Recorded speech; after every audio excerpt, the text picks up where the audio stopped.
Hello friends, Ratna's কিচেনে সকলকে welcome. আজকে বানাবো চিকেন রেড সস পাস্তা।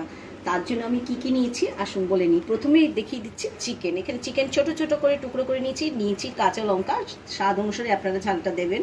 আর নিয়েছি পেঁয়াজ কুচি, নুন আন্দাজ মতন, নিয়েছি কয়েকটা গার্লিক টুকরো করে, আর নিয়েছি পাস্তা মিক্সড, আর নিয়েছি গোলমরিচের গুঁড়ো, আর নিয়েছি পাস্তা। এটা বয়েল করে নিয়েছি নুন দিয়ে, সামান্য তেল দিয়ে, একদম পুরোপুরি 90% করে নিয়েছি।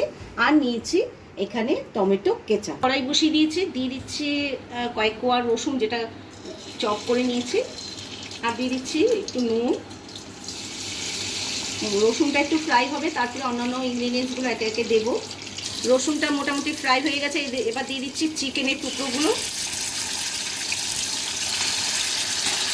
একটু নাড়াচাড়া করে নিচ্ছি।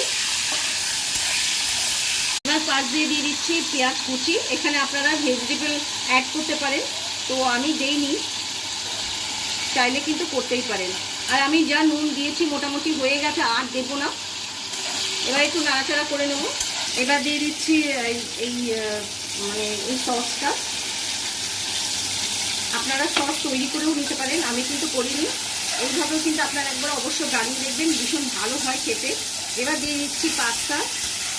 এই সামান্য একটুখানি এই কাপটা ধুয়ে আমি একটু জল অ্যাড করব, একটু জল অ্যাড করলাম।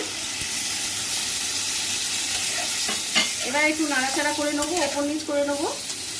এবার দিয়ে দিচ্ছি সামান্য একটুখানি গোলমরিচ, আর দিয়ে দিচ্ছি পাস্তা মিক্স।